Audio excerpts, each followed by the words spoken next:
Bem-vindos a mais um vídeo do canal Conhecimentos da Humanidade. E hoje é dia de falar de um dos tabus da espiritualidade, que é a participação das mulheres.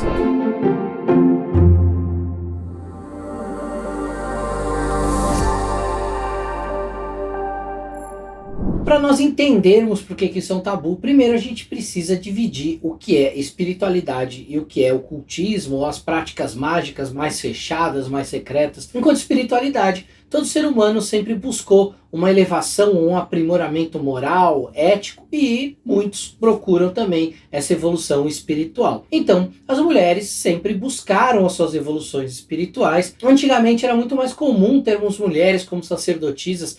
É o caso dos cultos a Ísis, os cultos a Ishtar lá na Babilônia, ou até mesmo as grandes pitonisas, né, que eram as oráculos que trabalhavam dentro ali do oráculo de Delfos e em outros oráculos por toda a Grécia também. Com o tempo, os homens começaram a dividir essa função de sacerdotes com as mulheres, e quando a gente tem um avanço de algumas religiões, há uma substituição de muitas mulheres que eram sacerdotisas agora por homens que vão tomar esse controle ou esse lugar de sacerdote dentro das religiões, e esse pensamento vem se estendendo durante séculos. Então as mulheres, em sua maioria, ficaram privadas de ter um contato mais elevado com a parte mística das religiões, ou até de algumas escolas filosóficas, e os homens acabaram dominando isso e colocando um pouco as mulheres de lado. Com o tempo, muitas mulheres conseguiram conquistar os seus espaços. A gente ouve muito falar das bruxas da Idade Média, que nada mais eram do que grandes curandeiras, grandes mulheres que viviam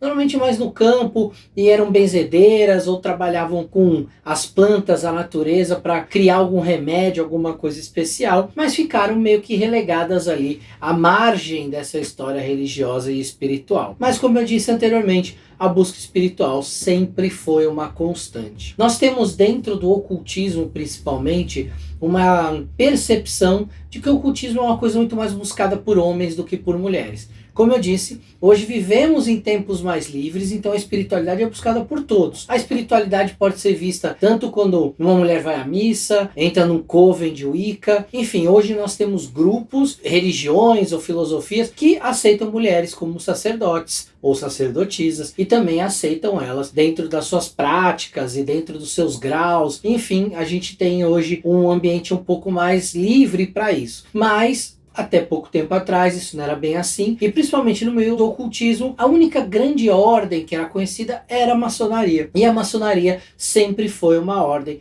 exclusiva para homens. A gente já fez um vídeo aqui, inclusive, falando sobre isso, na série de tabus, quando a gente fala sobre a homossexualidade. Explicamos um pouco do porquê que existem ordens que só tem homens e ordens que só tem mulheres, justamente pelo trabalho com os princípios masculino e feminino e o trabalho com os chakras ali dentro do ritual. E a maçonaria acabou se tornando um grande expoente de uma ordem discreta, ou seja, uma ordem ocultista, que é discreta porque todo mundo sabe que ela existe, mas muita gente não sabe os segredos, não sabe o que acontece lá dentro. Então ela acabou se tornando uma espécie de modelo do ocultismo. Todo mundo que ouvia falar de ordem secreta, a maçonaria, os segredos, mas muita gente nunca tinha ouvido falar da Rosa Cruz, muita gente não tinha ouvido falar da Wicca. Então até pouco tempo atrás tudo ficava muito restrito à maçonaria. Mas existiam outras ordens, outros lugares que recebiam mulheres também. Isso começou a mudar principalmente no século XVIII, XIX e XX. Até então a gente não tinha tantas mulheres no meio do ocultismo porque elas eram realmente relegadas a segundo plano. Mas a partir do século XVIII, XIX e XX, elas começaram a conquistar o seu espaço. Quer ver só? Helena Blavatsky, Annie Besant, John Fortune, Pamela Smith, Alice Bailey, Leila Waddell, a Senhora Patterson, a Bruxa de Évora, Doreen Valiente, Margaret Murray, Maria Laveau, Frida Harris, Alexandra Davi-Neil e Maria Judia. Olha só quantas mulheres, então, que conquistaram de alguma forma, seja com ilustrações de tarô, escrevendo livros, seja acessando chaves de mistério e galgando os degraus dentro de ordens ocultistas. Olha quantas aqui, só para citar algumas que participaram desse período. Mas como eu disse, fica muito essa percepção de que o único caminho era a maçonaria, e isso de uma forma ou de outra acabou afastando muitas mulheres do caminho do ocultismo, e elas acabaram buscando o seu caminho dentro crescimento da religião. Então algumas se tornaram wiccanas, né, com o crescimento da Wicca através da fundação da religião pelo Gardner. Muitas mulheres acabaram se reencontrando ali, reencontrando um estilo de se religar com o sagrado. Isso se deve muito a uma questão. Existem dentro do ocultismo alguns caminhos. Os dois mais famosos são o caminho da mão direita e o caminho da mão esquerda. Basicamente a diferença é que o caminho da mão direita é um caminho mais coletivo, onde existem ritos coletivos, trabalhos mais coletivos, é um caminho mais expansivo. E o caminho da mão esquerda normalmente é um caminho mais restritivo, ou de estudos individuais, ou de um estudo direto mestre-discípulo. Então é um caminho bem mais restritivo. As mulheres sempre encontraram muita aceitação, principalmente no caminho da mão direita. É só ver que os covens são ritos coletivos, é só ver que várias ordens, como o culto de Ísis, como as filhas de Jó, por exemplo, são ordens de cultos coletivos. São várias mulheres juntas. E é mais raro encontrar as mulheres no caminho da mão esquerda desses cultos mais individuais. Existem ordens que permitem isso? Existem também. Hoje existem esses caminhos,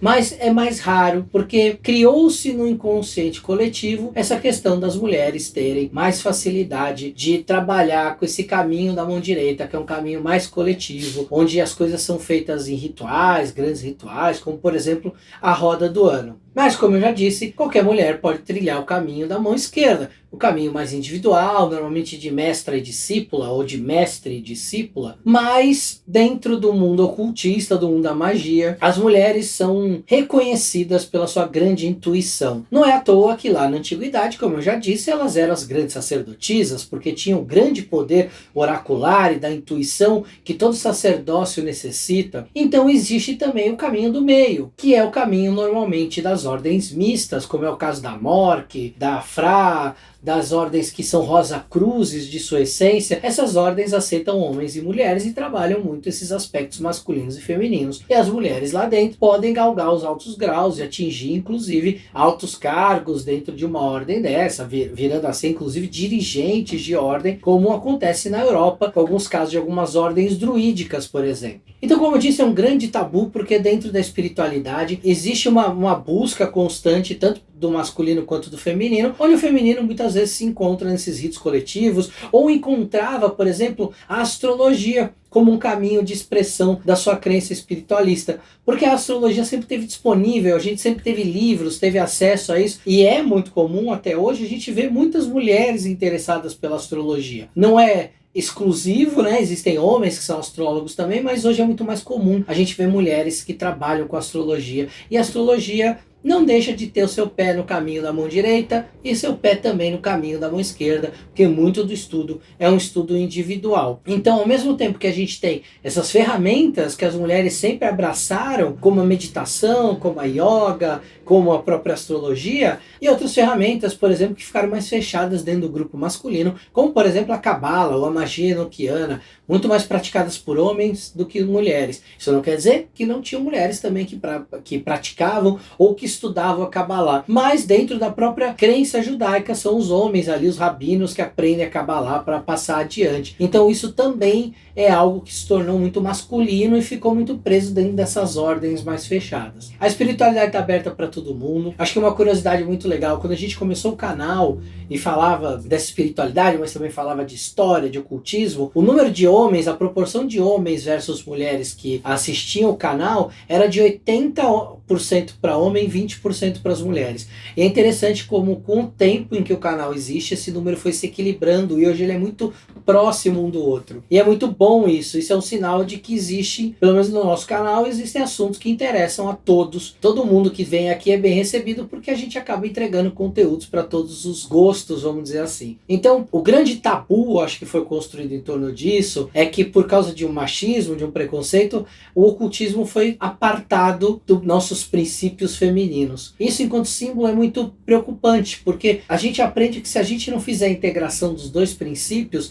a nossa espiritualidade se torna manca. As mulheres acharam seus espaços, acharam seus lugares, isso foi muito importante para que a gente conseguisse manter esse equilíbrio, mas é importante que a gente continue abrindo caminhos e espaços para que a gente tenha expressões de espiritualidade tanto no princípio masculino quanto no princípio feminino, para que nós possamos, enquanto espiritualistas, enquanto ocultistas, enquanto magistas, termos cada vez mais ferramentas para nos integrarmos fora e dentro. Bem, se você gostou das mulheres que nós citamos nesse vídeo, nós já temos vídeo da Helena Blavatsky, por exemplo, contando um pouco sobre ela, e com o tempo nós vamos fazer vídeos sobre as outras também. Então, as grandes ocultistas aí, como a Jill Fortune, por exemplo, foi uma das maiores, ela vai estar aqui no nosso canal em breve com outros vídeos, e a gente vai falar bastante dessas mulheres aqui também. Beleza, gente? Então, vamos quebrar essas barreiras, vamos entender que só ir para um lado ou só ir para o outro não resolve o nosso problema, que o nosso problema só vai resolver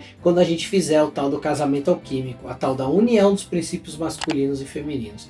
Beleza? Beijos então de casamentos alquímicos para vocês, um beijo no coração, até a próxima.